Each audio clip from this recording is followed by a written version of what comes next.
everybody here. Today's Friday, November 1st. It's our beginning of the agenda meeting. I'd like to give Mr. Falk to say the pledge and Mr. Beard to say the prayer. Everybody stand, please. Allegiance to the flag of the United States of America and to the republic for which it stands, one nation under God, indivisible, with liberty and justice for all. Please join me in praying the Lord's Prayer. Our Father, who art in heaven, hallowed be thy name. Thy kingdom come, thy will be done, on earth as it is in heaven. Give us this day our daily bread, and forgive us our trespasses, as we forgive those who trespass against us. And lead us not into temptation, but deliver us from evil. Amen.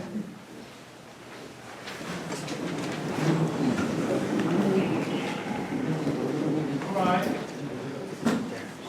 Move on into number 3. I can't pronounce the first name, I guess the closest. Got Parish 23, One Stop Operations Manager.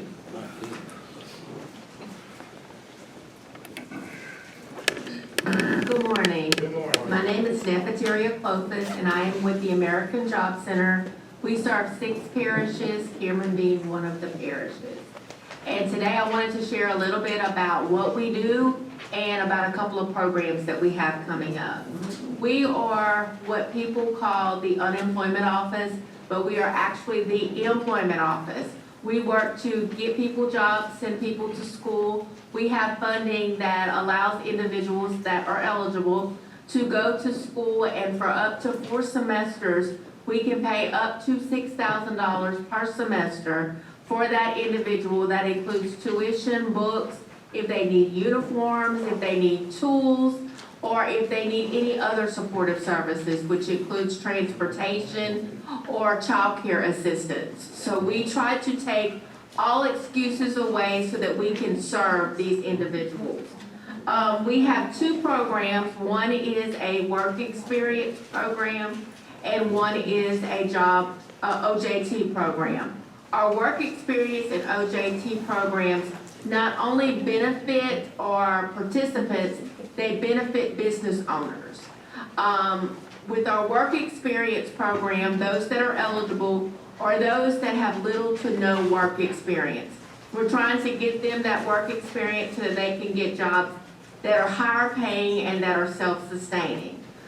With that program, we pay 100% of the salary for up to 6 months for the time that they are working to learn the skills, work ethic, as well as skills to transfer to another job. We also have OJT, which is similar. These are individuals that have had jobs, but maybe have lost their job and they're not going to go back to that industry. So they need to gain other skills.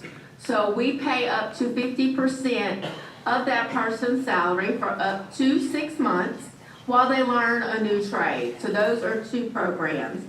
Then I have 2 programs that I am here to talk about that we're getting ready to start. The Utility Lineman Program. It is a 16 to 25 week program.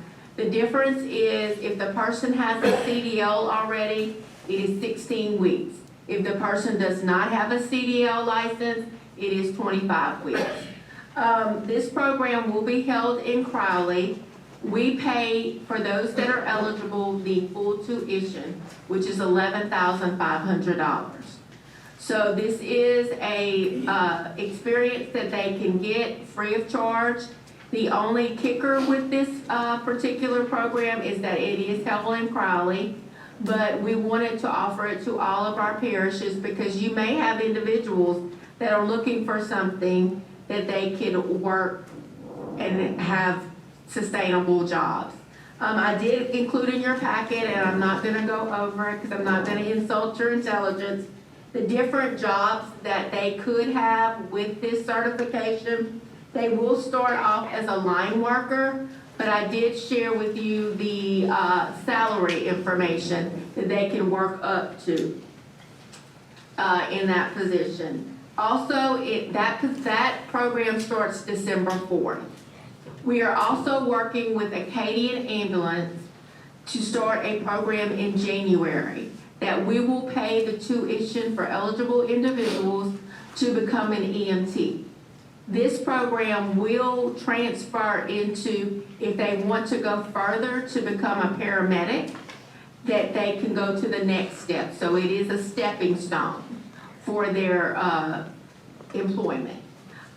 If you have any questions, I will entertain them at this time. Is this the number on the back they can contact? Yes, they can contact me if they have any questions, if they have anyone that is eligible. And let me also add, starting in December, we are going to start coming to the health unit from 9 to 1:30 on the third Thursday of the month to offer services here in Cameron. We had tried to offer services in Grand Lake. We were there for about 9 months and we saw maybe 2 people. So we're gonna do it for 3 months to see if the need is there, because Cameron is one of our parishes and we want to have a presence in all of our parishes to assist the citizens. Okay. Anybody got any questions? No, I'm good for it. All right, I think we're good to go. Thank you. And, okay, number 4, Ms. Beverly with Waste Management, house count, time change for residential house pickup.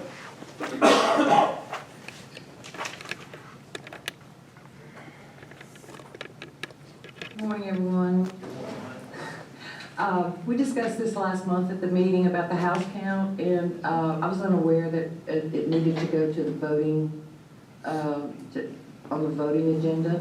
So basically, that's what I'm here. I'm not gonna, unless you want me to go back over the house count, but it is an additional 703 homes, and I'm requesting that we have it on the voting agenda today so we can proceed with this.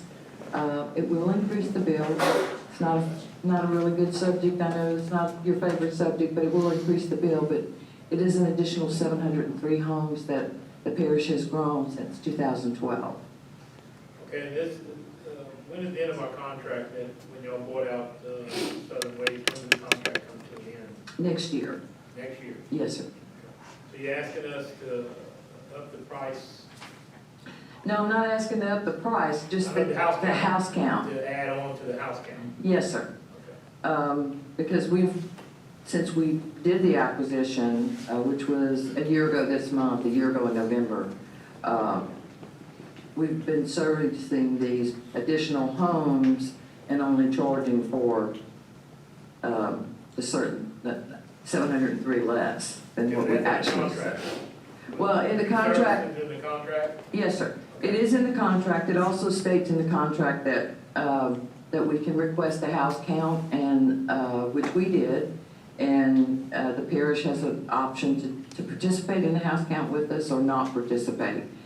If they don't participate, they have the option to check and verify our numbers, spot check and verify our numbers.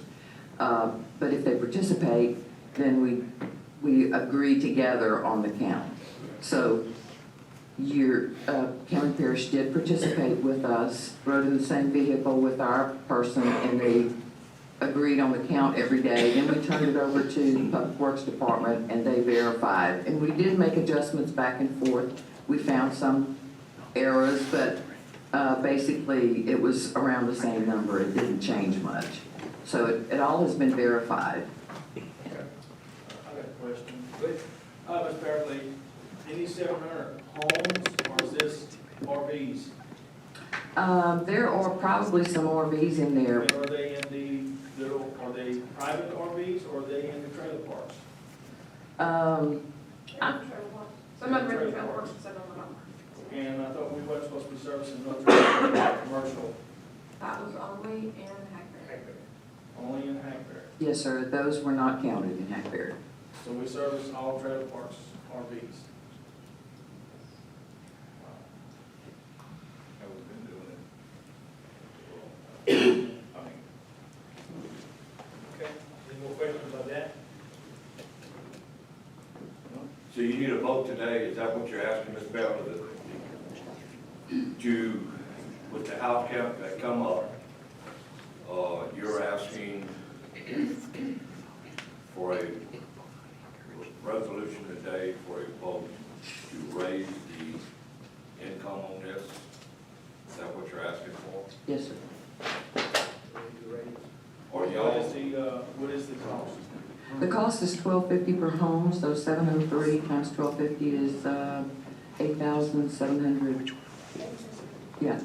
Emily, y'all checked all y'all went over all these house numbers, y'all went over everything? Places, All, now, couple places we had to add, and there was a couple places that they had to subtract, that we had found that was a problem. and you went through the whole process to make sure everything is according to what's going on through the contract, is that Yes, correct? yes. Okay, thank you. You're welcome. Any more questions?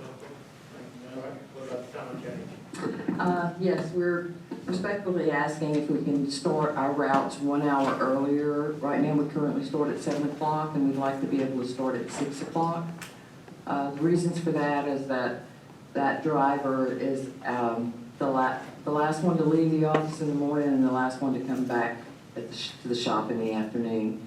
And since all of our other drivers start earlier routes, he's not included in their morning huddles where we have safety meetings and we talk about things that are important to our jobs.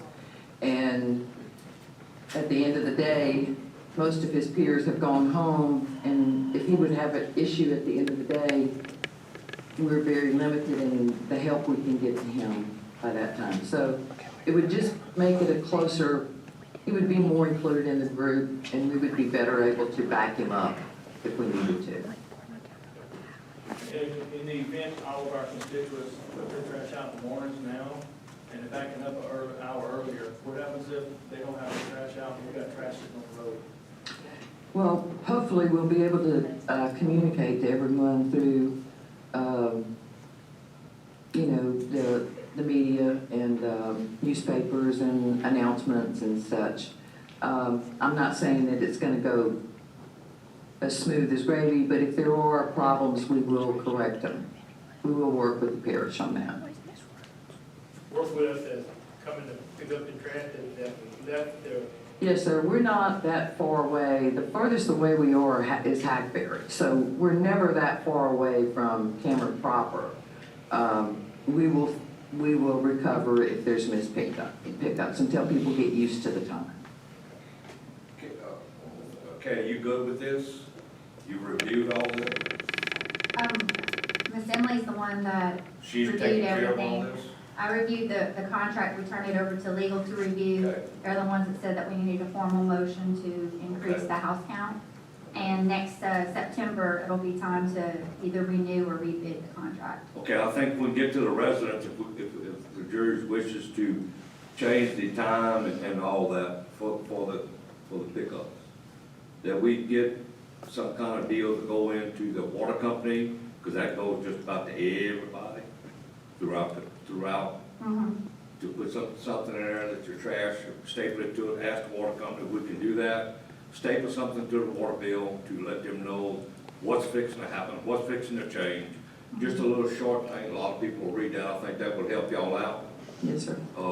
I'm good with this, as long as you're comfortable with it, Emily, or if y'all good with the thing, I'm fine with that. I don't have a problem with it. So if we need to move it forward, I don't have a problem moving this forward at all.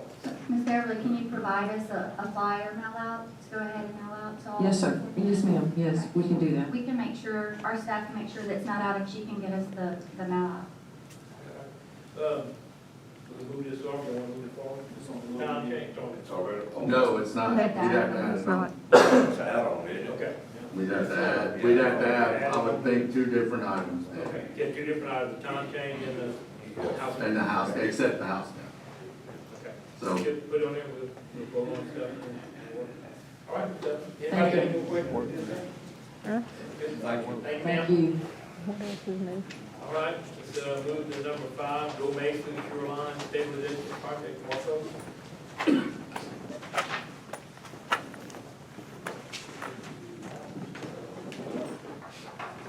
First question, we put rocks? Well, we're down at Pebbles now, Okay. and money. Yeah, Yeah, we're definitely going for rocks. This is good news here. good deal.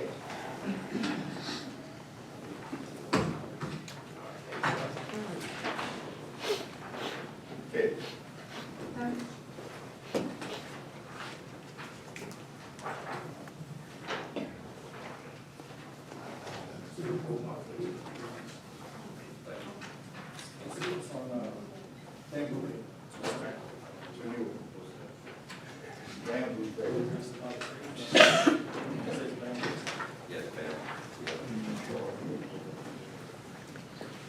All right, so, Go ahead. oh, okay, you're good. So good morning. So we are back to update you. I think the last time we came in front of y'all was September. And so right now, what you have in front of you are the drawings for the Rutherford Beach portion of the Shoreline Protection Go Mesa program. This is ready to go out for bid. We, right now, our plan is to advertise November 7th, 14th, and 21st. Then you have that wonderful week of Thanksgiving in there. And then do a pre-bid meeting the following week on the December the 5th. Accept bids on December the 10th. And be able to come in front of you on December the 12th, which should be your December police jury meeting. Hopefully all the bids came in well with budget and for approval, for a vote for approval of the bids. So I know it's a little constricted in there, but we're trying to get the bids in, and it just worked out that your police jury meeting's on the 12th. So we can go ahead and get, if everything works fine after that police jury meeting, be able to put a contractor on contract and start scheduling in the work to get started. We're doing Rutherford Beach first. That was always a priority, when we set the priorities up 18 months ago and further defined it as we went along. That was always the one to do first. We're doing that one so we can obviously check the budget, how the costs come in with the budget to be able to then release the next phase of design work, although everything right now is being designed and just about completed. So pretty much about it.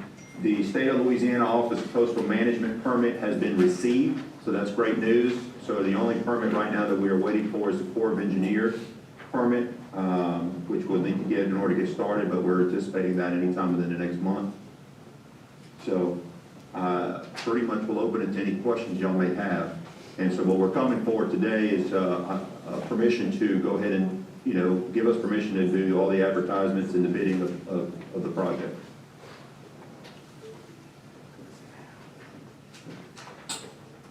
Okay, I make a motion that we, well, we're gonna put it on the vote. we're gonna vote.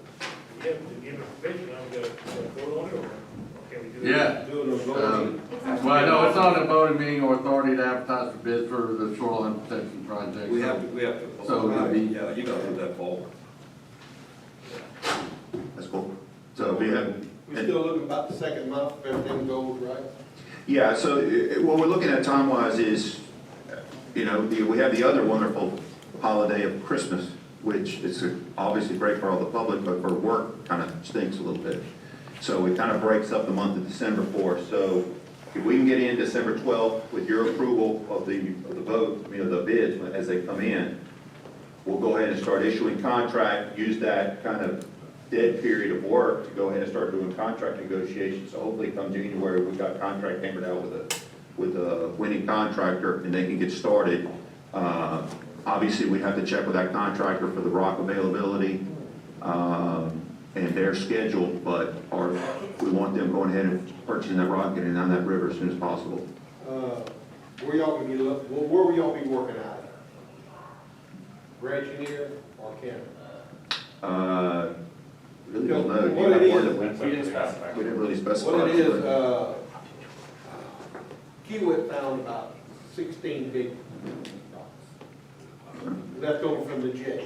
And right now they just holding the pipes down.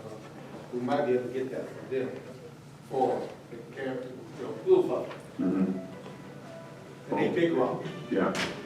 Well, some of this stuff we're gonna coordinate. We have to kind of coordinate, we'll get a contractor in. Yeah, I just want to know, if we can get it, if we can get a grant engineer, if we can do it, we can call them a grant engineer or camera, Okay.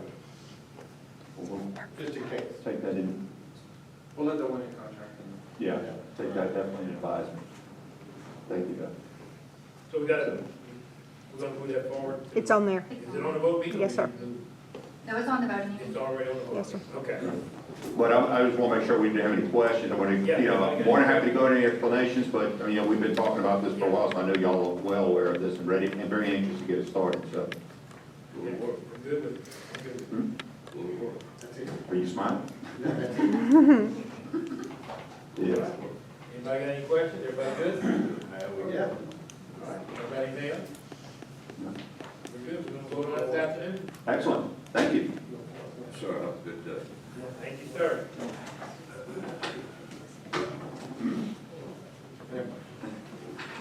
Okay. All right, let's move to number 6, speed limit on Parish Road, 425 Cannes Road, that's me. I talked to all the people on the west side of the road, and Darryl talked to the people on the east side of the road, and, they want to see the speed limit go up a little bit, so I propose to go from 25 to 30. Change the speed limit on that road and, go from there. Anybody have any objections? I know we got to advertise and everything else. Okay, we go from, 25 to 30. Okay, it's on the voting for 35. Yeah, Yeah, it's So in you just 35. want to do 30? it's 30, Yeah, okay? I know we got to advertise 30 days. yeah.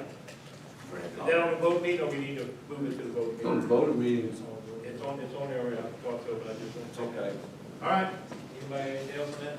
I'm good with that? Everybody good with it? Okay. Next one is Curtis and Dino. Dino couldn't be here. Street light on intersection of Highway 390 and Black Lake Road in Hackberry. I talked to Curtis and Dino, and it's a very, very busy intersection in Kelly, and they'd like to get a street light put up there, because it's very dark. I've never been there, but that's what they both told me. I was talking to them pretty much. It's on there. But a lot of traffic goes in there Yeah, that's what they said. It's bad. Yeah, they said real busy. and the road, it don't just turn, like it kind of turns back. Yeah, that's So what they, it's, easy to miss. yeah, so we asked if we could put a street light up there.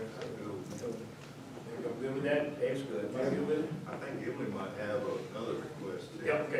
Mr. Joe, I would like to see if we could put one on the west side of the courthouse off of the state road right here.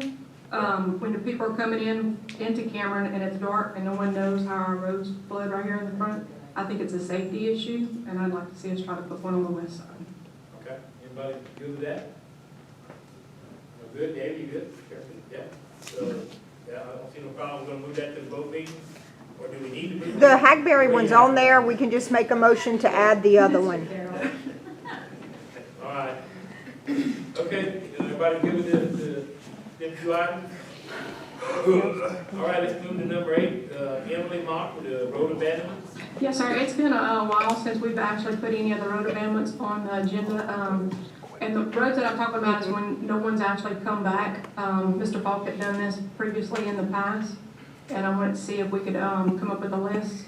I could get with the foremans and stuff. I do have a list. I don't know if y'all have something that y'all want to add or not, to see if we can advertise to abandon these roads. Okay. But is, did you go out and, is there any roads, that has like fences up or gates up? There's one that's getting ready to put a gate up on it, that's actually on this list. It's on the side, they haven't closed it yet, I've asked them not to close it, Yeah. so it's coming. We started that program back, But, and I don't want to talk out of turn, but in Davies district, that road right past the Y there on the right, they got a little bridge there. That thing was in bad shape a long time ago, and nobody, Kershaw Road, but I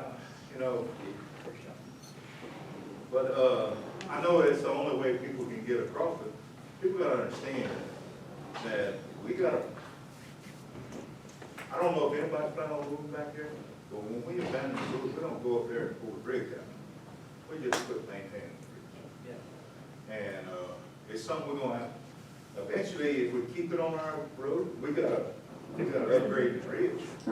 And I will tell you, there's a little story behind this bridge. Back in the day, the state used to maintain this bridge, and all of a sudden, sometime, a couple of years before Rita, they were like, nope, it's your bridge. It's your people that live back there, it's your bridge.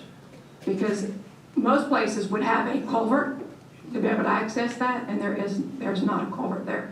So you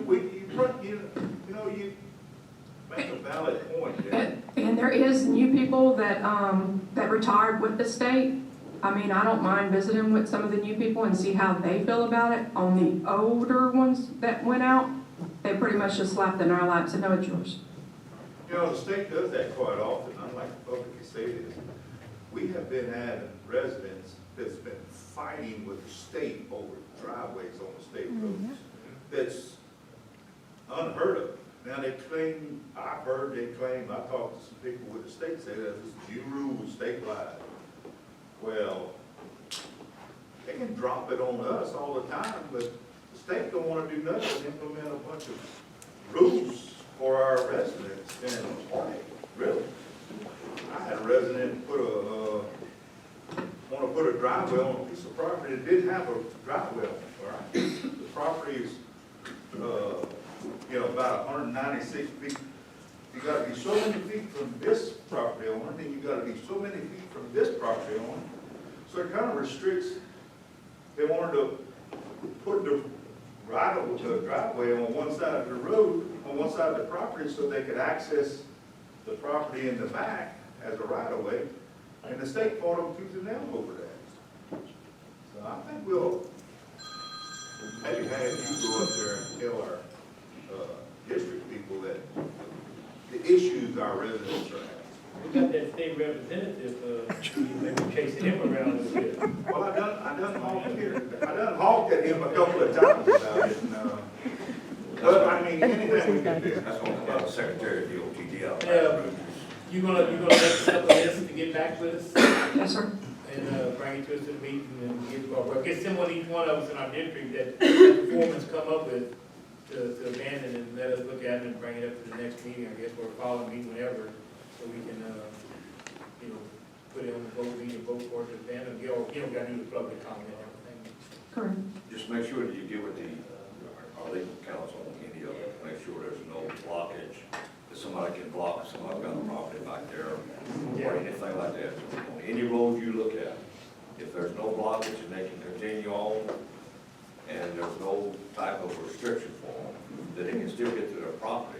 But just make sure that the legal counsel looks at that, make sure it's all legal, that we have, nobody has to go start suing anybody. Okay? Okay. Thank you. Okay, good deal. Everybody good with that? Good with it, David? Yeah. All right, let's move to number 9, Katie, with the dog ordinance subcommittee. Subcommittee, man. This is an idea that kind of was brought up by Mr. Lee last month. We had a meeting with the DA, the sheriff, the chief of police, Miss Emily and myself, and we tried to hammer out all of our animal control issues. And we noticed very early on that we weren't getting anywhere because we didn't have a clear objective from what the jury would support or not support. So what I'm asking today is if we can appoint 3 or 4 jurymen to a subcommittee, and I'll be on it. Max will represent the DA's office. He actually has experience with how Calcasieu Parish administers their animal control. And Miss Emily, if we can have a few meetings that the DA is going to lead, where we meet all the objectives that we think the jury would approve for an ordinance change, then we would come back as a group and recommend to the jury for approval. We thought that might be the best way to move forward. There's a lot of things in our ordinance that we're not doing anymore.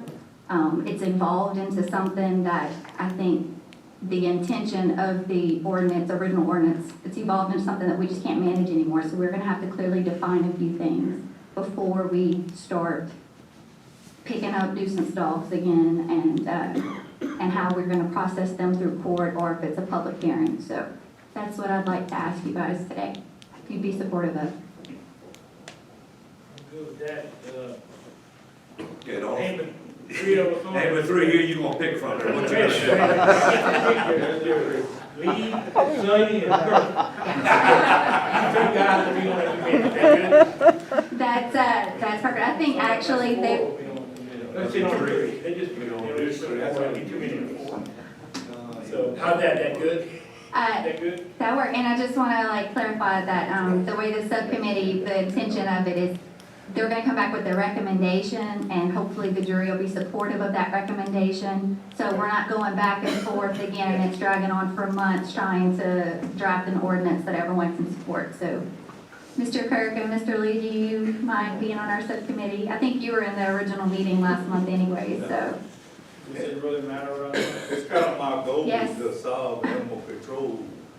There you go. There you go. Some sort of way. I got Lee, You put a Sonny, big sign in there. Okay, so Daryl, do we have to do anything official? Like It's on, Katie, it's on the voting.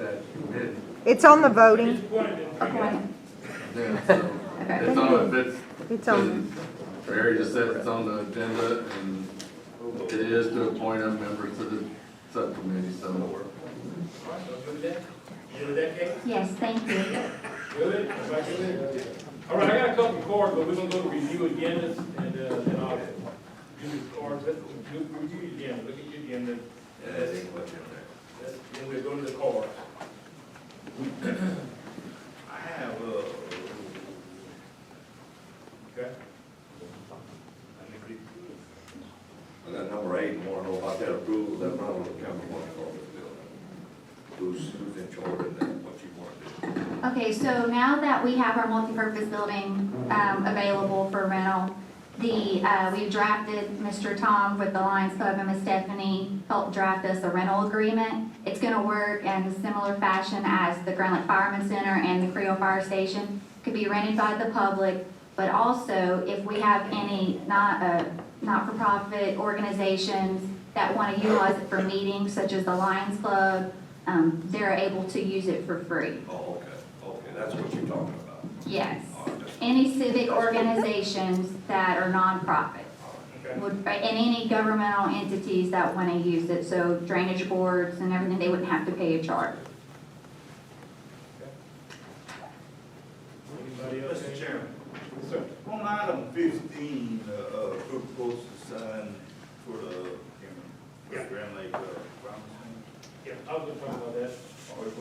Well, they called me as the sheriff and Dinah and they got that little public sign out there and it falls over and it blows down and everything. So they asked if we can get them a sign. We have a lot of things going on in that building all the time. And they got quotes, I think, we got 16,000 there, but I think the one they really wanted was like 12. And she asked me, the sheriff asked if we could purchase that, to put it up in front of the building to where the people, what's going on at the building. I told them, I'll pay y'all and I want to have a sign there, but I got an idea. okay. Maybe we can visit with, I see signs all over the place and they got like sponsored by and they run little ads. This would be a pretty good, deal for our local business to sponsor a little bit and be like a joint venture in the community where they pay a little bit and they get their sponsorship put on the sign and it'll periodically run to sponsor their business along with all the other advertising, put all the other notices for the building, fire department. I don't know, council on aging, I'm sure is gonna have things that'll be posted on there. But it would give an opportunity, in my opinion, for the local businesses to contribute, and if they want, and advertise their business. Right. And, I'd like to at least have a chance for our staff to go back, talk with different businesses, and maybe talk with the council on aging and the Well, Brown's Grocery's already got one up there, they already advertised, and you got Subway that's doing their own advertisement. You know, to me, you can only get so much, you can only get so much of your businesses for them to do a lot of, they already do a lot of community, you know, I mean, I know. and another thing too, we're going pay 16 down, 12 down, it doesn't matter what the number is. Are we gonna spread this out to the whole parish? And that's the next question. You do something for one community, and it's kind of hard to not go back for another community. I just think we need to do a little more investigating on this, come up with maybe some more ideas. This is pretty good cause. I mean, in the Grand Lake area, we really don't have that many businesses up there. No, but you got Cool Rivers, you got Chestnut, you got the stores, you got the place at the lake. They got what? There's a whole lot of business people in Business people. Is there businesses in Grand Lake? I mean, if the sheriff is asking for this, the sheriff will Pentel call. Plumbing. Well, I mean, it doesn't matter who's asking for it, it's in the community, And I was just asking, I mean, if you guys are against it, that's fine.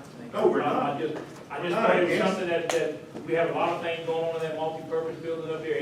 Every weekend there's something happening, just something advertised. I mean, Well, there's community events and there's public events that take place, and this is, could be a notification, there's elections that happen there, you Yeah. know, it's a, you know, I just think it's a public notice we, out need to there. table this for. The library whatever. did this years ago, it was about $10,000 for each one of those electronic signs that are throughout the, you know, the parish, so, Yeah. I mean, it's a, It's not that I don't want the sign, it's the fact that I think we ought to get a little more input into.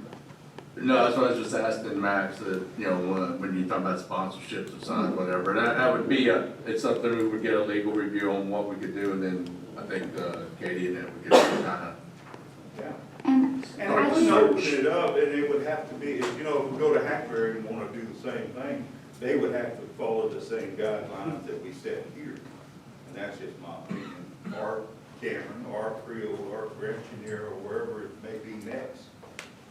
Once you do it, you gotta do it for the rest. Yeah, Hackberry's got 3 or 4 of them already. That's fine. That's good. We'll sit here and argue about this all day, but I just brought it up. Y'all want to table it, we'll table it, investigate a little further. I really don't want to table, I like to move it forward myself. It's on the vote meeting already. Oh, that's good, that's good. Bring it up, we'll table it, whatever the motion is. All right. Katie, you have something to say? I spoke with Ms. Dinah yesterday. She said that she was, open to trying to solicit, cost shares between different entities throughout the community that might be willing to provide some sort of match. And I think Mr. Kirk said the That's cheap, sheriff's that's cheap. office might be able And to, maybe we could approve it, and then just approve it depending on if we get some sponsors to come in, and then we gotta bring it back up next month or the following. Well, it ain't gonna hurt nothing. They'll bring it back up, we'll know how much we Okay. gotta.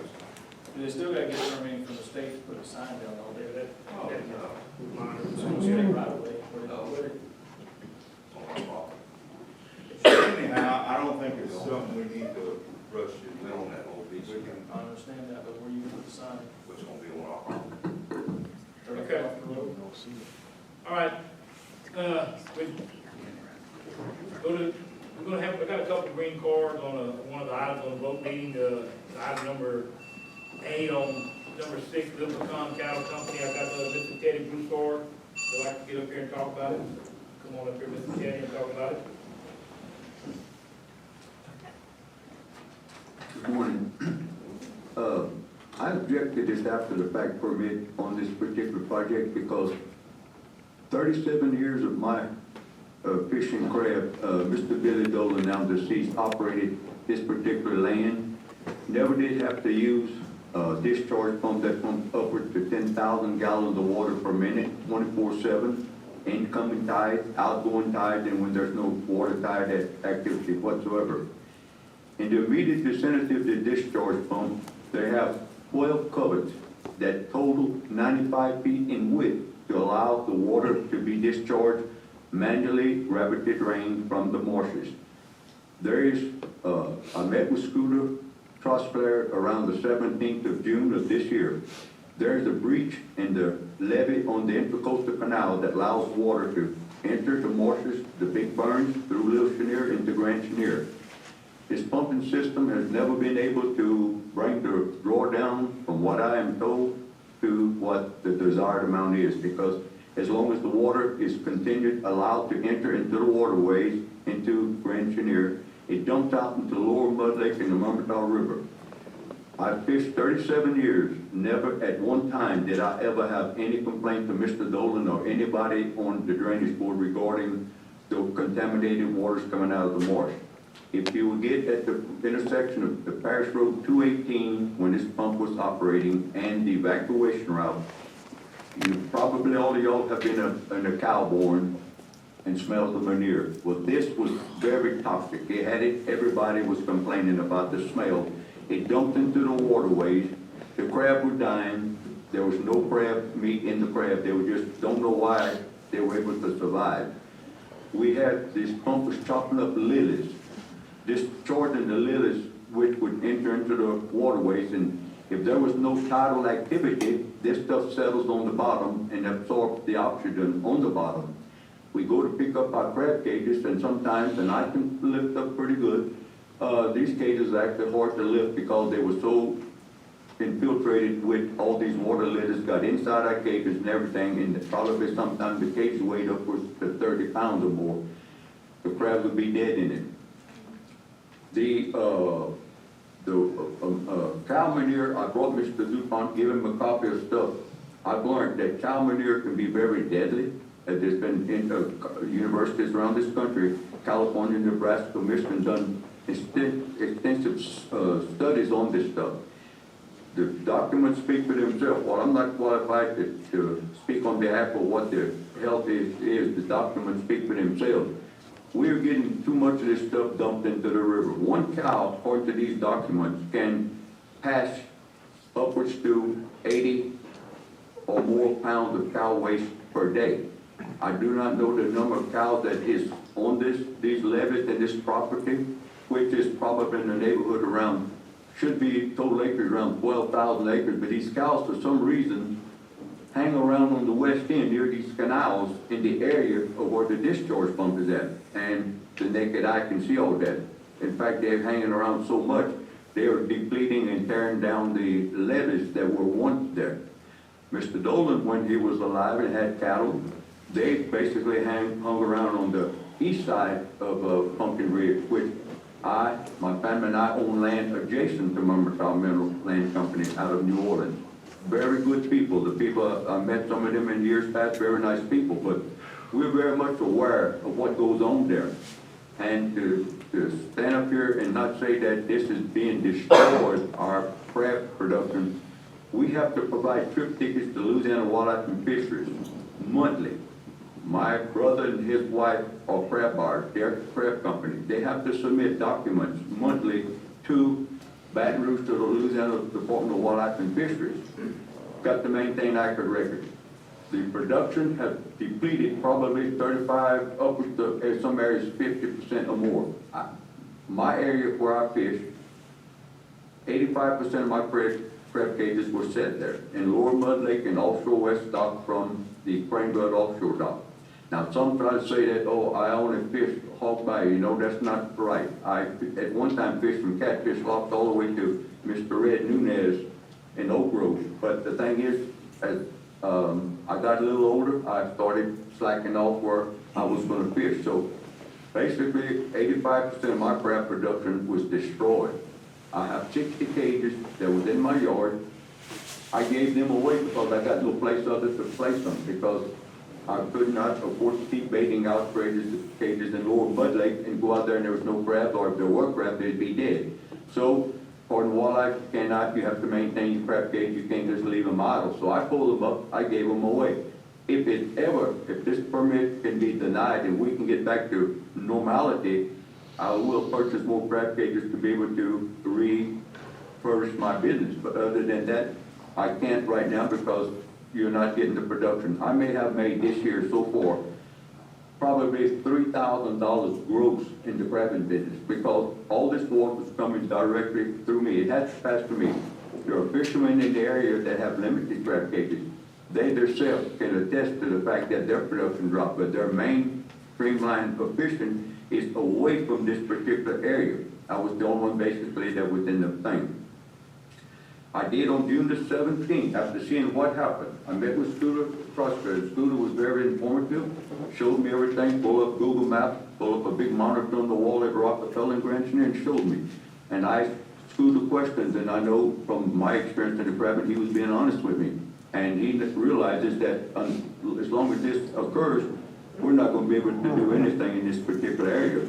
So the fact that at one time Scooter was the crabber with his daddy, the late Bill Prospero, so they sold to my brother and him. So we all kind of like not just family ties, but community. It's a livelihood. We upwards to around 20 people, including 2 set of buyers. Our livelihood is just going down, down, down.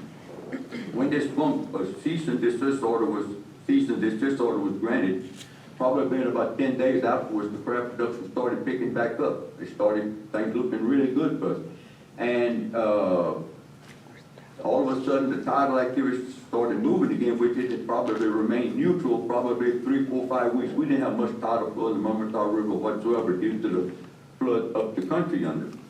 But when the water was allowed to move, apparently the lilies on the bottom, the organic matter, was able to move again, migrate, and my crab started, they just depleted again. I went out there, the last time our crab was 7 pounds of number 1 crabs, 35 pounds of the number 2s. And on any good normal day, I should have had probably 60 pounds of number 1 and probably in the neighborhood of 300 pounds of number 2. So it is destroying us. Then on top of that, this 24/7, as I say, through my research, I found out that the Little Pecan Cattle Company had filed through y'all and the Corps of Engineers was granted a permit, which later they decided to withdraw this permit, which I have a letter of it. They decided to withdraw that permit. But my understanding, they continued to do the work without a permit. I have pictures of 4 additional pumps up the Murmurtaw River and Little Pecan Bayou. These impoundments are being controlled by these particular pumps. Now I understand the Sardinia vegetation, they got to go in there and spray with poison to kill this stuff. That's to be expected. However, this stuff is dumped into Little Pecan Bayou, which dumped into the Murmurtaw River and migrate westerly, and if the tidal activity allows it, out in the Gulf of Mexico. Nobody in Upper Mud Lake, Richard Dale Jennings, Clark, and a few other people that I have talked to are not catching crabs, and they couldn't figure out what was wrong. All of a sudden, the last 2 to 3 years, Grand Chenier, a very popular and very productive area in the blue crab business, suddenly depleted and nothing. You know, everybody's trying to find a reason for it. Well, I think we've come across the reasons now. With all these pumps that was never needed in the past, was not on the waterways, doing no harm whatsoever, suddenly become a focus of our attention as to where our problem lies. So I am highly object to this particular project because we are looking upwards to 20 people, our livelihood. You can raise cattle without having to pump water from a marsh. If Mr. Dolan with 1,500 head of cattle done it successfully and made a profit with it and had no complaints, I don't see why this company, Little Pecan Cattle Company, is allowed to come in here with a pump of this magnitude to pump 24/7 around the clock, incoming tide, outgoing tide, and water standing still. The concentrate, we're talking 200,000 to 300,000 acres on what Scooter Prospect, and y'all can check with him, told me. 200,000 to 300,000 acres this water is coming from. It dumped into a bowl in the lower Mud Lake Basin, which is about 2,000 acres. So if there's no tidal flow, this stuff just keeps piling up, and then when you get a norther and stuff starts to move, it still affects everything. So we at y'all's liberty and at your mercy to save our livelihood. Nobody creates jobs for the crabbers. Nobody creates jobs for the commercial fishermen. We have to create our own jobs, but then again, we have to protect what we were able to create, to save. My job has been good for my family, my daughters, my grandkids, but now I'm at a point, I'm at the point, I'm going to have to sell some personal property because I want to survive. I love Cameron Parish. You people know it. I stand up for Cameron Parish. I stand up for the people. I stand up for myself now because I can see at 72 years of age, I'm not going to be employed anywhere other than what I know best. I might do a little seasoning, I might strum a guitar, maybe write a song or two every now and then, but I can't go out to the public and find me a job that I can support myself the rest of my life. So it's not just I'm talking on behalf of, I'm talking on behalf of all the people. We had some other crabbers that were coming today, but the Murmurtaw River Bridge broke, and they stranded. They called me, they couldn't get across the bridge. So I appreciate you people with the way your conscience and look at the facts and know that that project of the Little Pecan continued. They're still pumping water in it. I got pictures of Google Maps of these particular pumps. If y'all would like to have it, I'm glad to give it to you because I think y'all really need to see what is going on in our particular area of Cameron Parish. It's being destroyed by the outside, and we got to stand up and save this thing. So I appreciate y'all would object to this thing. Look at the documents I brought. I've learned something. This project in Grand Chenier called me to learn how to dead a cow manure. I used to have people tell me, don't fix your cow manure with your vegetables. when you plant them, I never could understand it because I thought it was a useful fertilizer. Well, undoubtedly, it's not as useful as that we would think because it can cause tapeworms, it can cause all kinds, it's even deadly. These reports are saying it's deadly. So if you got, I don't know the amount of cattle out there, and I'm not gonna lie, I don't know, but let's just assume for the sake of Oregon, 200 cows and 80 pounds of cow manure per day, that's 1,600 pounds. And these cows stay on the levees, folks. I mean, I don't know, they run them, they sometimes venture away from the levees, but most of the time, you're gonna find them. I hate to see what's gonna happen if you've got a bad winter, and they got no place other than the depleted levees they got now, because they do not venture out much into the waterland. They stay on the levees, they carry the levees down. The levee is riddled with cow manure. All that drains off into the water when the rain comes, and it comes out. Y'all come and smell this thing, if y'all put it working, but I pray y'all don't. It's unbelievable, what we go through with the smell in that area. You go up the Murmurtaugh River, down the Murmurtaugh River, for a mile or two. In coming out, going tight, when there's tight, you can smell the cow manure. That's how bad and potent it is. So, I just want to tell y'all, if y'all have any questions about this, I've got 37 years in this business. At one time, I processed crab meat through state permit. I had people working for me. I raised soft shell crab. I've been in every phase I've been in shrimping. It's a good livelihood. It's a hard livelihood. You got a lot of challenges. But if you are a person that's a survivor, you'll make do with it, and you'll be happy with it. Okay, anybody got any questions? You had mentioned, Miami Corporation. Yes. I must have, I don't know how, Miami Corporation has property, that What it is, Mr. Falk, they got a breach in the levee on the coastal. Water comes off, and I talked to Thomas McDaniel about this. He is very much aware of our problem, very much. He told me today he has to be in Shreveport for a meeting. Other than that, he would have been here. The water's allowed to come into the big barn. There's 6 different entrance covers in Little Chenier. The water, we done checked them all out. The water comes through those covers, comes all the way down to Grand Chenier. And they got catfish, you got King's Bayou Dam, that's the big concrete place. It has 3 big jars, they're about 6, 7 feet wide. Then you got the one on the east side for the discharge pump. You have 4 there. All that water is allowed to come. The diversion Scooter showed me on Google Maps. He was kind enough to show me, because he was, we are all looking at, we knew we have a problem, but you gotta go to the source of the problem before you can remedy the problem. And he told me the water's coming from 200,000 to 300,000 acres. He showed me the vast area on Google Maps, pointed it out. because we had done a project, I think we sponsored a project with Miami to build a Little Chenier, what do they call it? That project they did. Spillway? Yeah, a little Yeah. Chenier Well, spillway. well, Mr. Funk, the water, right when you come on through the Little Chenier Highway from 27, probably 200 feet, 300 feet more or less, there's a cover there. You can see the water would be coming through there. Further on down, there's other covers. The water's coming There's a down. bridge. Sir? There's a bridge. There's a bridge. There's water coming down there too. There's a bridge. That's like the late Gregory Benwall's house. Water comes through there, then further on down. Then they tell me, I haven't been down Little Chenier, but Scooter showed me some things, that there was a project done at the end of Little Chenier where they're supposed to have built a structure to maintain flow of the water. But when the water gets extra high, they say it comes around and gets into between Little Chenier and Chenier Portage. Now, something that is I saw where October the 9th, the Corps of Engineers sent me a deal. The Gravity Drainage Board number 5 in Grand Chenier is filed a permit for an application through Lonnie Glenn Harper and Associates to maintain, to go out there and refurbish them 29 floodgates from Murmurtaugh River Bridge to Little Chenier.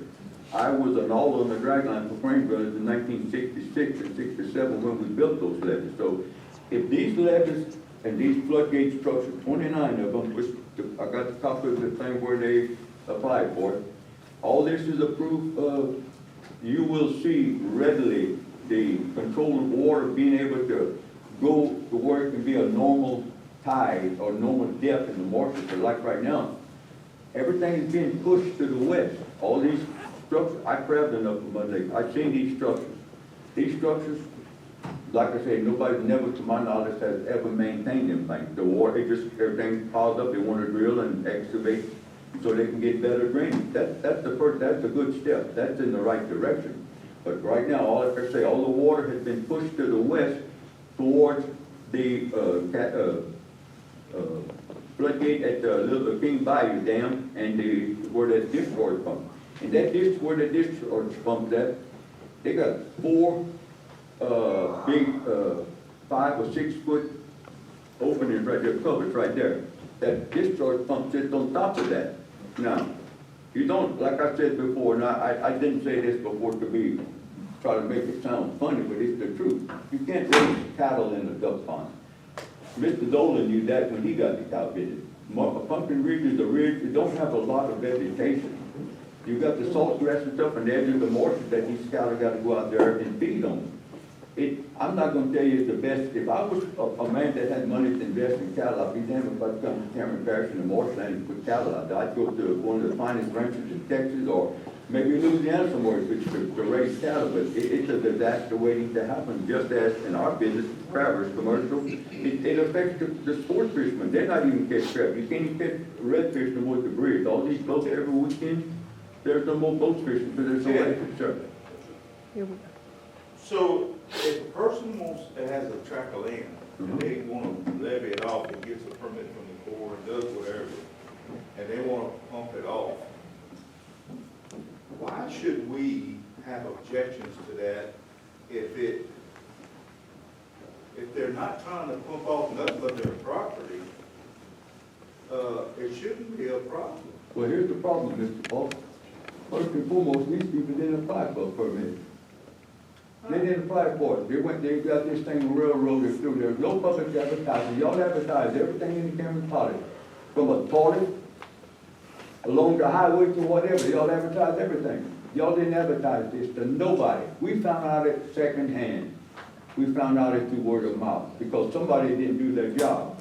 The fact of the matter, the engineering firm, as many jobs that these people have done in this parish, what project that's in the wetland, comes under coastal zone management, all you gonna tell me all they was gonna do was apply for a permit for $25 to cut the road there and put that pipe. Didn't they think that this is a wetland project? Shouldn't there have been some kind of wetland application, Corps engineer application or coastal zone? There's a lot of people. Yeah, but what I'm asking is, who are you blaming on this? Everybody. First and foremost, everybody, yes, sir, I sure do. First and foremost, y'all should have had a public advertisement for the people to have a comment period. Y'all didn't do that, okay? Y'all didn't do that. Everything that's been done to get this cease and desist order, we had to fight ourselves. I didn't have no police chairman call me. Nobody said, can I help you with y'all's problem? What is y'all's problem? Let's talk about it. Nobody did. Ms. Bonds has been very nice with me. Anything I asked for, she's complied. Ms. Katie's been very nice with me. I go through them. Seems like some of y'all would be, y'all don't represent us. They do not represent us. They only represent going to work for you people. But the thing is this, they applied for a permit and got a permit to do the work further up the river where these 4 pumps are. They withdrew that permit. They on investigation now, according to what a lady, Miss Elizabeth Hill, which I'm sure y'all familiar with, told me yesterday. They're on that investigation. So if I myself, a private citizen, got to go out and do the work of everybody, if that's what it takes, sir, you know me, I'm not afraid to do it. But the fact is, I don't think it's right that I have to go out and waste my time, my resources, to take and try to do something that somebody else is being paid to do. I'm not getting paid to do this. So if you're going to sit up there and tell me and ask these kind of questions like this, that shows me how much interest you got into our problem. We got a major problem. You're looking at livelihoods of 20 people. If this is allowed to go through, it says, I have no problem. How come Mr. Dolan in 37 years, he didn't need a big discharge pump? He didn't need that. There is iPad at these floodgates to where they have a pipe, they pull the gate open, secure the gate. He was dedicated to the time that if the water ran 5 hours, he let it run 5 hours. The only time there was salt water ever coming was in the time of year they used to kill the Salvinian grass, stuff like that. Mr. Dolan was a dedicated rancher, cattleman and gravity drainage board representative. He did his job. Nobody had to go overlook him and doubt what he was doing. He knew what he was doing. He didn't need a discharge pump. If you do it right with the gravity, like some months, some days in the wintertime, or even before, you get certain times, maybe throw out with 8 hours or more. That's a lot of water. I showed one of my forever friends a couple of days ago. Them floodgates right now set the water about like this, maybe 2 inches to water barely coming out of that thing. Now, if you take 12 floodgates like I just told you and go check them out, so you work the road before you also know what I'm telling you is the truth. You got 95 feet of actual flow opening for water to come out and canals that equal to about 150 foot. You know, you don't need a discharge pump. You need, you know, you can't go out there and drain the duck ponds to take and make and I know you know that. But I'm just saying that Mr. Dolan didn't have to do it. He had 1,500 head of cattle. Check it out. I don't know what this company has, and I don't care. It's not how many cows they got. It's the damage it has already proven to be done. So when I sent Mr. Flores the 16th, I never heard from them. He received it on the 24th of June. But you know, that was a blessing, because at that time, I offered to say, to meet with Chris McCall, and let's get something done, let's say on the outgoing tide only. They didn't have the respect or decency to contact me and say, yes, no, whatever. The thing is this, it was a blessing in disguise, because I did not realize how much harm we would have till a little bit later. So if I would have agreed, they would have agreed to do that, we still would have got stuck. So you know, God is good. I don't argue with God. So the thing is this, we have a problem out there. It can't be rectified with allowing this thing to operate. That's why we stopped the water. We got it stopped, we found out the information, we had a public comment period, that's what we done. And we get all the comments and everything to make a decision to hope we do the right thing. Yes. So, we're gonna hear from the opposing side, let them tell us their spiel. I like to make it. There's no way. We're gonna make a decision, you know, we go on all day long about Right. everybody raising cattle and everything, but we're here to hear the main points of your argument. We're gonna hear their main points, and we hope to make an intelligent decision. George, first I want you to understand one thing. It's nothing against the cattlemen, it's nothing personal against any of these people. What I'm saying is, it happened. My family's in cattle business, okay? I have nothing against cattlemen. But there's nobody ever stands up to the fishermen. Nobody ever stands up to the fishermen. Nobody. But yet, everybody's willing to eat the fisherman's product. That's the thing I have with it. We just need, we have a livelihood. Y'all got these LNGs here now. That's great. Somebody's gonna make some money. We just wanna make some money, continue our livelihood. We don't want it to be destroyed. I mean, once y'all give a permit, Mr. Falk, it's called perpetual. And perpetual means it's forever. And next year, if you find all of a sudden you made a bad decision when you granted this thing and you want to change it, guess what? That lawyer's gonna tell you you're not gonna change it. You'll think about the day. So that's what I'm saying is, you got problems here. If you say perpetual, and you know what? If you start to affect the livelihoods of everybody, then you may have some problems that you don't really want and shouldn't have. You shouldn't have, because they can be stopped right now. Means it never was a necessity before to raise cattle in Cameron Parish. Never. Okay, that's good. We appreciate your remarks. We're gonna hear from Mr. Billy Lofton on the opposing side. All right. I want you to have these pictures of these other. Okay. That's not perfect. All right, thank you, sir. You're welcome. I made one comment. Thank you, sir. I feel that our departments, permitting departments, do their best effort of staying on top of every project that is parish. And I don't see how we're gonna be blamed for something that a resident goes and does on their own without getting a permit until we find out about it after the fact. And I want to state that I support our departments, all of them. And I support all the residents of this parish that have private property. And if they go through the process of getting core permits and every other type of permit that they need and approve, why should we be wanting to fight against the residents of this parish on their private property? Thank you. All right, Mr. Billy. Members of the jury, Billy Lawson, congratulations on getting exclusive use of y'all's building back. Last time I was in here, I was in court. I represent Little Pecan Cattle Company in connection with this after the fact drain pump application. Before we start, I would like to first ask everyone that's here to support Little Pecan's application to stand up and raise your hands and let the jurors know that you're here in support of this application. Thank you. Just a little history on this. Around August 29th of this year, Little Pecan received the cease and desist letter. They immediately took action and complied with that cease and desist letter, and we appreciate the opportunity to be here to handle this in the proper fashion that the staff and the jury deems appropriate. And we would like to also applaud the staff and their efforts in working with us to handle this appropriately. By reference, I would like to offer and introduce into the record today that cease and desist letter, as well as Little Pecan's response in connection with same. And after I talk, I'll make sure that the clerk has all of the documents. So we complied immediately. They immediately hired Lonnie Harper and Associates engineering firm to look into this and make the appropriate application. Mr. Chris Wheat with Lonnie Harper provided those services. He's also here today for any technical information that you may need. He prepared and filed that permit application. We'd like to offer that and introduce that into the record today in connection with this permit application. He also subsequently produced a report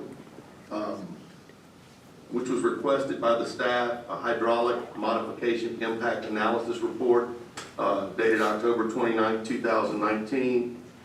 We would like to make that part of the record in connection with these proceedings today. I've given all of you some materials that I wanted you to have in front of you while we are talking about this item. The first, in connection with this application, obviously the purpose of this drainage pump is to pump off excess rainwater off of these pastures. It's not 24/7 as indicated by Mr. Broussard. It's operated with a float valve that's set at 0.4 feet above the marsh level. So we're just draining the excess water. And it's for about 7,000 acre area, not the 200,000 to 300,000 acres that Mr. Broussard is talking about. And this is also, this area is referred to as the Pumpkin Ridge or Chenier Purdue area. And I think I got that right. So I asked that y'all first look through the materials that I gave you, and they're tabbed 1 through 10, and I'll very briefly go through 1 through 4. 1 is just the map that shows where this pump is located, and it's written in blue where the pump is. Item number 2 is a letter from the Office of Coastal Management with the state of Louisiana, and I've highlighted these items dated September 4, 2019, indicating that this proposed activity is a matter of local concern. So the state has voiced their opinion on it. Item number 3 is a letter from Gravity Drainage District number 5, dated September 9th, 2019, indicating that this is approved by the Gravity Drainage District. Who signed for it? Philip Trosclair. Schroeder? Yes. And that's item number 3 in your package. Item number 4 is an email confirmation from the Department of Wildlife and Fisheries, dated September 9, 2019, confirming that the Department of Wildlife and Fisheries has no objection.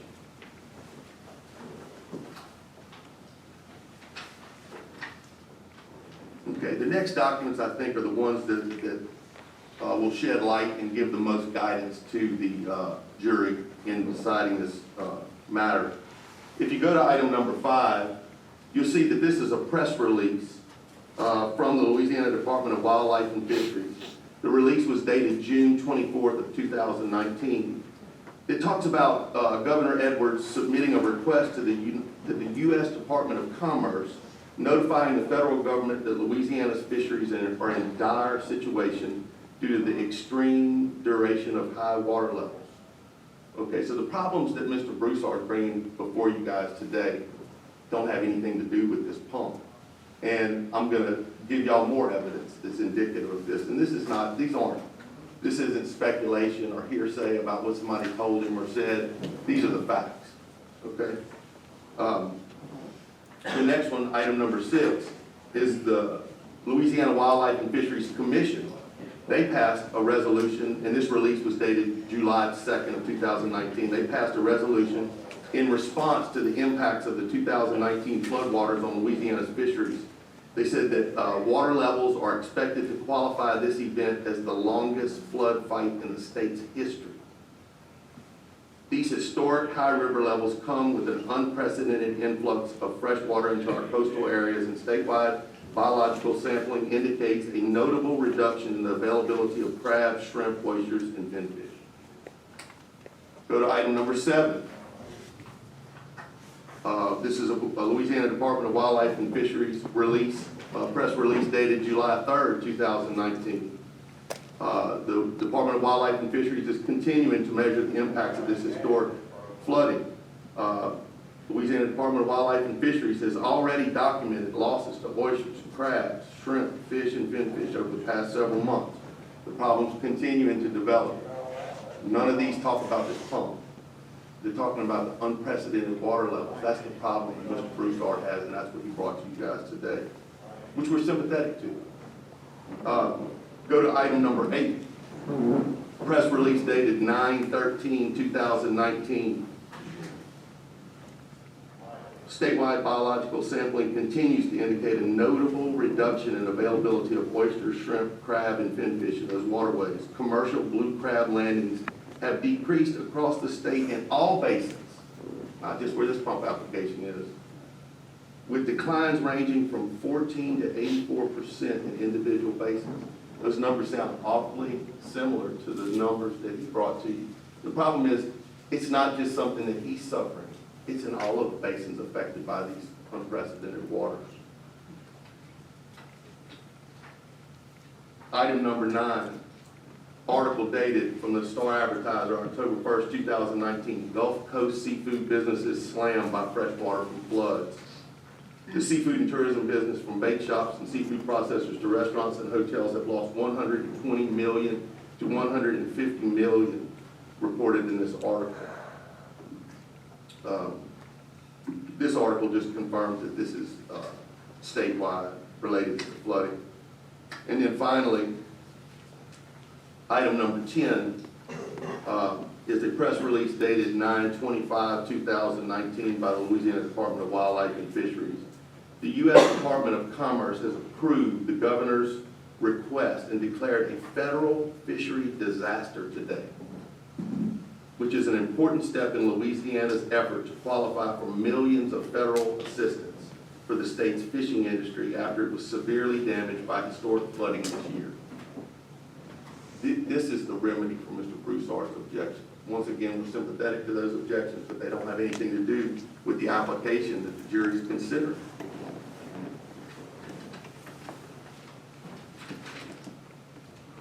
These pumps are needed because tides are up and the marshes are low.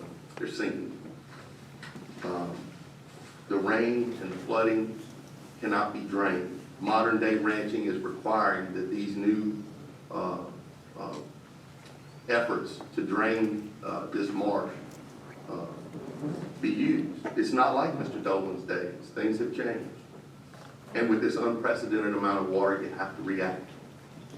I'd ask that the jury consider, in making this decision, do the benefits of this pumping outweigh all of these concerns? And I would have to ask the jury to note that there are no disadvantages. There is nothing that's being caused by, as set forth in these objections, by this pumping.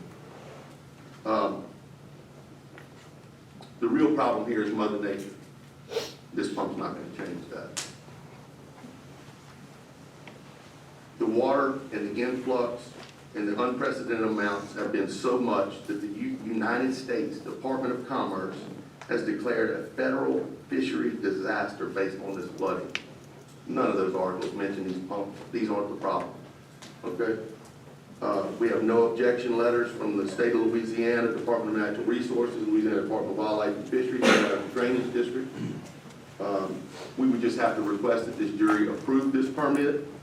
And I wanted to make sure that we were available for any questions that you have. I'd also like to offer and introduce into the record the materials that I gave y'all today. I have notes in mind, so I would just ask that the presidents be made part of the record.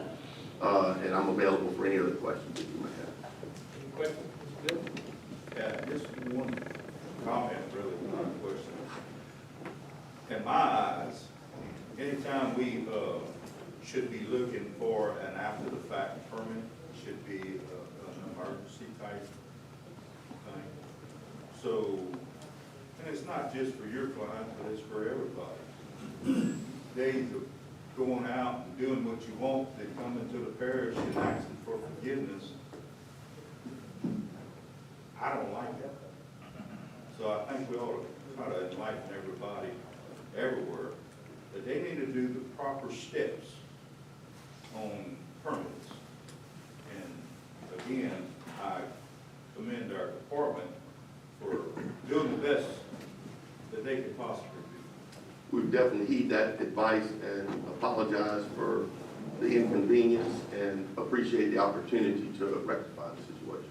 Thank you. Mr. DuPont, may I say something, respond to what he said that I don't agree with? I would like to reserve some rebuttal time. Yeah, you can. Okay, we'll give you a couple minutes, Mr. Teddy, that's it. I mean, we heard enough of this stuff. I'm not a lawyer like this gentleman is, and I don't want to be a lawyer. The problem that we got, I'm gonna talk about Cameron Parish, the problem we got. Everywhere you look, there's a damn culvert. Everybody wants them found their property, put that water there, put that water. So when the water gets too high on their side, they can't handle it, and they can't pump it out, then they're gonna find a method of getting rid of that water. Normally when tides are really high, you know, 37 years, I've never had a complaint. But this gentleman doesn't know, he has not been a commercial crab. When the water was excessive, they opened up catfish lock, is when we had our better catch. We had big blue crabs, we had number ones, got more money for our crabs, but the price was worth it. The salt water, you got a lot of number twos, your price is way down. The difference would be your number ones would be $4.50 a pound for number ones, and as low as 60 cents for number twos. So what's our problem in Cameron Parish? Every time somebody applies for a permit for a covenant, a floodgate, they give it. But then we got another place in Grand Engineer, they're pumping out water in front of Kelly Water Store. Ask the crabs out there what's happening to their product. This is a problem. They want them impoundments, they want all that water, but then when it's too much water, they hollow wolf. And somebody got to pay the piper. Who's gonna pay the piper? That man that is sitting next to that floodgate in that canal with his crab cages. He's the one got to take in. Everything that went in there got to take it on the way out. And a lot of times that when the out has come and gone, we got nothing left to show. And not like some people, they can go out there and refurbish their job and get new jobs. We cannot create new private jobs in areas that's already been destroyed. And that's the thing. We've never had this problem, folks, in 37 years, and I stand to be checked on. These people can check me out what I'm saying. It's the God's honest truth. But you can't take, if everybody starts doing after the fact permits down here, we're not gonna need no positions for some of these people. After the fact, after the fact, after the fact. We can't afford, we know the rules, we know the law, we comply. We're not want no trouble with it. I didn't hear this gentleman say anything about U.S. Army Corps of Engineers being approved this project after the fact or the coastal zone management yet. I haven't heard him conclude that. He may have it in his record, maybe he failed to say it, but locally, yes, you get things done locally because people locally try to help people. That's our position all in our life, to help local people and help outside. There should not be an outside, inside. It should be a one people, one God, one parish. But it's not like that in Cameron Parish, folks, and y'all know that's true. So I appreciate it, but like I said, there's some things that what he just said. Addressed about the permits and. Yeah, and he's right, and I appreciate that. I wish everybody would feel that way because it's the truth. How can I go down the highway 90 miles an hour and not get a ticket, and you go down the highway 65 and get a ticket? It's not. All right, thank you very much. And I made a comment several times in the past. Mhm. And I think in Cameron Parish, the biggest problem, I think, and I may be wrong, but I think they're holding that intercoastal water level higher because they don't dredge intercoastal. They gotta have marine traffic pass. And the water level, I got roads in Sweet Lake. They used to be roads, now they're you go down in them, and they're waterways. Because the water level never goes down. Mr. Falk, let me shock you what the employees of the U.S. Army Corps of Engineers told me. They are gonna raise the water table an additional foot to try to compensate for all the floods up the country. And guess where the water's coming down? Go south, gravity, coming right through Cameron Parish. We all gonna drown if they don't Okay, do something. Okay. Wait a minute, Bill, you got a couple minutes. You quite welcome, sir. All right. Thank you, Just Joe. Real quick, Mr. Wheat can speak to this more if necessary, but the proper filings have been made with the Army Corps of Engineers. We don't have a response. Obviously, as y'all all know, whatever the Army Corps of Engineers tells us we're gonna do it because we have to.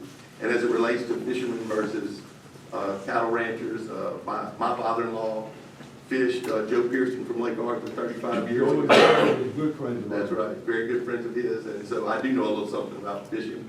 And it's not about fishermen versus cattlemen, it's about what's right, and this pump has nothing to do with the issues that he's brought before the jury. Thank you.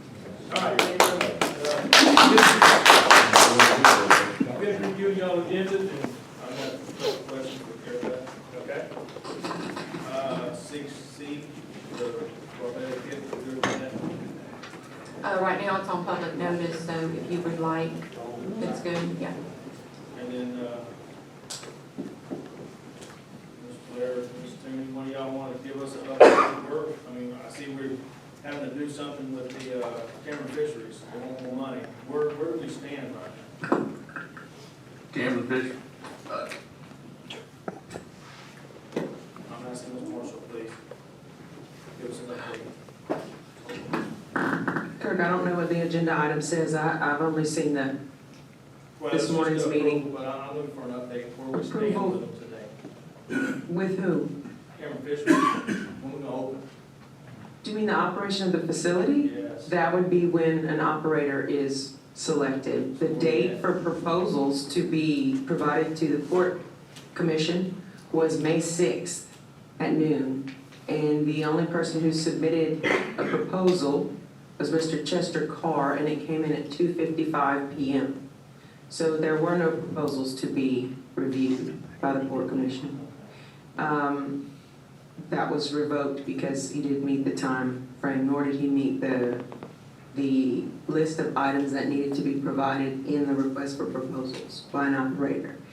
So the most recent happening has been that Clarence Cookie Dyson has expressed interest and provided a proposal much after the fact, but the Port Commission did not have an issue reviewing his proposal. They haven't taken any action or made any decisions, but again, I don't know what the agenda item says on the voting meeting agenda to let you know it. it's a change order for about The the, history of where we stand, and are we looking for someone to take over the operation? I am, yes. And if We've shown it everybody- probably, I have at least 15 times this year, and we're on November 1st. Most people look at the facility and the first question is where are we on the equipment? Daryl and I keep in touch about that. That's why I didn't know what the agenda item said, so I was trying to understand where Just the. change order for a conveyor, pneumatic conveyor system. Yeah, so, police jury staff handles equipment. The port staff handles the selection of the operator, land lease, We have a couple otherwise. operators, but they didn't meet the deadline. Have we redone that deadline? I mean, The port commission, I'm sorry, have we went back to the ones that didn't meet the deadline, see if they'd be interested today? there was only one submittal and nothing in his proposal. He submitted receipts and random clippings of paper. It wasn't a business plan. It was not, the port commission decided not to consider that proposal at all. So what's happening currently is, I'm sorry? Go ahead, Council. What's happening currently with Cookie is that he's working with potential fuel distributors. He's putting together a more concrete business plan for the Port Commission to review. He is talking with larger IQF boats that fish the Gulf to see if that would generate enough revenue to keep the facility open. So he appears to be investigating what the opportunity is. He's asked me to set up a meeting with the 3 port commissioners who serve on the committee to find the operator. That's Howard Romero, Tim DuPont, and Dwight Savoy. And I'm waiting on times from him and the fuel distributor to set up the meeting for them to talk about it. How much did that project cost? Today, you know about, how about that? Oh, it's over 5 million between grant funds and local You funds. know the thing that I would hate to see? That a $5 million building start rusting and falling apart before we get an operator in. I agree I with think you. we need to make our priorities to get somebody in that building to help the fishermen and to help the parish, especially our fishermen. But they have to have the. That's just my Now, comment. is the qualifications by who? By FEMA? On the No. grant? Daryl and I worked with, oh goodness, Daryl, Abbeville, what's the grant consultant that you guys have? Richard Minville and Associates, to come up with a list of criteria. Things like a business plan. Where we can get somebody running, opening up and running this place? I mean, the We've parish can exhausted- select, the grant is all about the construction of the building and the equipment. Who we get an operator is not subject to that, we can get an operator. It's just, but it's not an easy industry to get into. I mean, we have talked to people, So it's like the requirements we have, we're not being able to. Kirk, it's things like, do they have capital to begin operations? I had money. It's, do they have staff to operate the facility? Are they willing to reimburse the police jury for the insurance that the police jury provides to cover it? Are they willing to pay the roughly $19,000 lease that is annually due to CF Henry? it's Are the they? markets that, it's, much to it. it is a lot Much to it. And but it's, I hate to see a $5 million project sit idle. Well, we all do, we all do that, we all need to see, we gotta have the person that operates, who got capital and willing to pay the money to get started in it. I just can't walk in there and get started, because I don't have that kind of money. So they gotta have the right people to get into it. They don't really have to- And there, earlier in the year, there was an opportunity that everybody was working toward. It was a person who was interested in becoming an operator, and it fell. But there are other things going on, and I'll give the flare after that. They're trying to work, find a local operator. It's just tough. You gotta have money. There's still things that are going to be needed to complete this building, and to make it fully But functional. if we can get it operational right now with. We have, by this change order here is it's a minor thing, it's within, we allocated $150,000. We're still under that, and I'll have that report for you guys.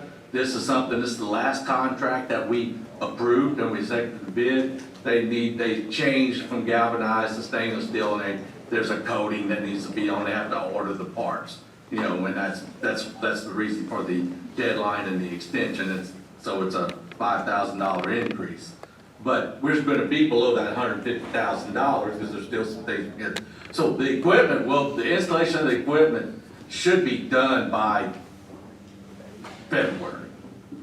Then, in the meantime, we'll continue to try to find somebody to operate this Well, I facility. think at this time, we don't have anybody, if we don't drop our qualifications a little bit, they may not be able to pay 100% of all the costs right now. They can pay 50%, that's 50% less we have to pay, and somebody's got to help the fishermen out with one, they get in somebody in business. And if it could be sold out, or somebody else comes in to take over 100%, Is the jury willing to reduce or eliminate the repayment of annual insurance on the operator? The port's already agreed to drop the program income requirement, which is $24,999 annually. I mean, Yeah, I'd the like problem to with see that is their it, insurance it's is- not 100%. And the landowner has already agreed until we get it leased that he will not require the port to pay that $19,000 a year land lease. So you've got the landowner and the port saying they will eliminate the cost on the operator for their portion. So the third biggest hurdle in the hurdles is the repayment of insurance costs to the jury. I mean, it's my opinion on Which is- those costs, if we can get some of it paid, it's a start. Between flood and property, guys, $80,000 a year.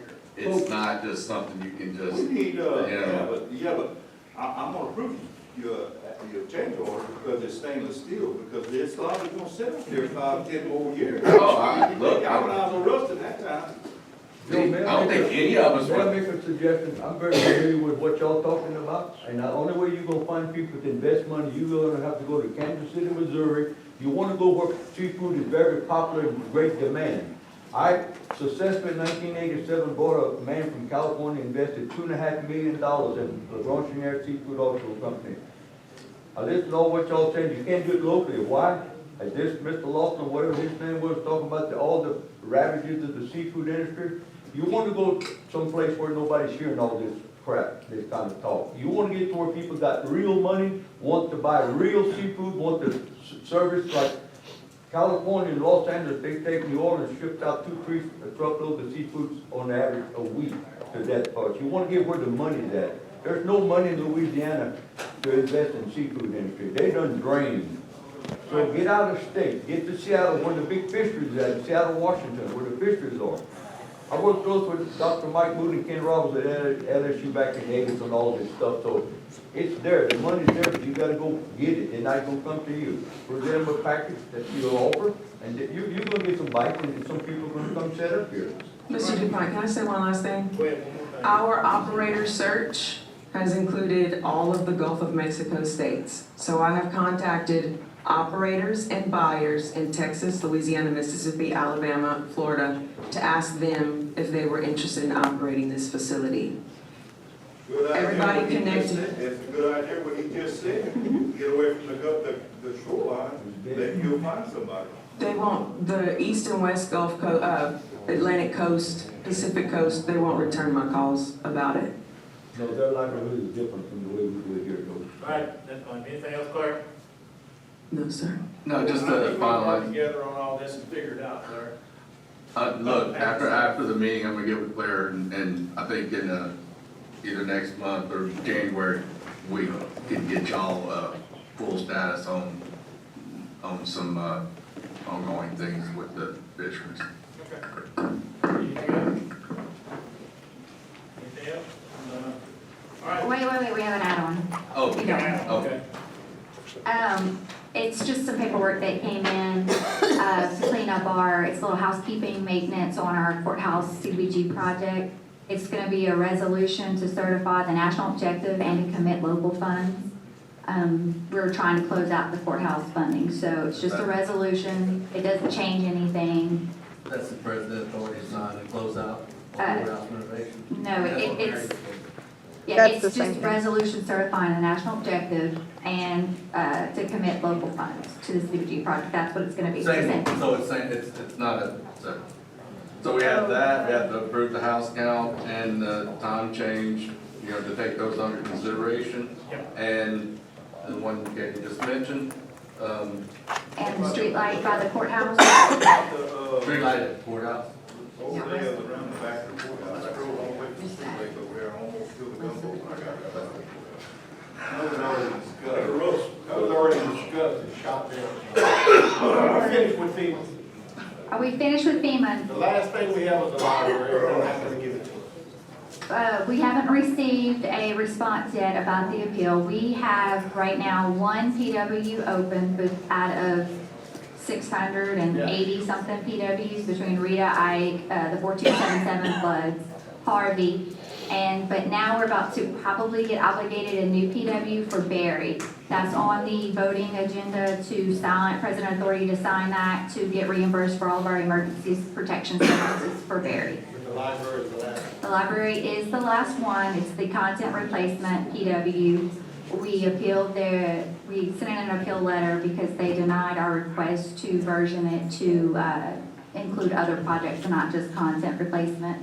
Once if they respond to us and they approve our request, then they have a list of projects that should take somewhere between 9 to 18 months to accomplish, and then we'll close it. If they deny it, we either have to submit a time request and decide if we're going to submit for content replacement and extend the deadline, or if we're gonna file that second appeal, and then if they deny that, then you can go through arbitration, but that's something the library board's gonna have to decide. We had the 2-4 man up here, and they said yes. We didn't know where number one was. Number one was getting fired. That's right. So number one came down and said, take the money and spend it all. And then they said, no, you can't have it. That's where we are right now. But that's something that the library board is, we're working together with, the library board to see if we can get that last PW closed. Anything else? No, sir? The chair had to run real quick, so if there's nothing else, we'll adjourn.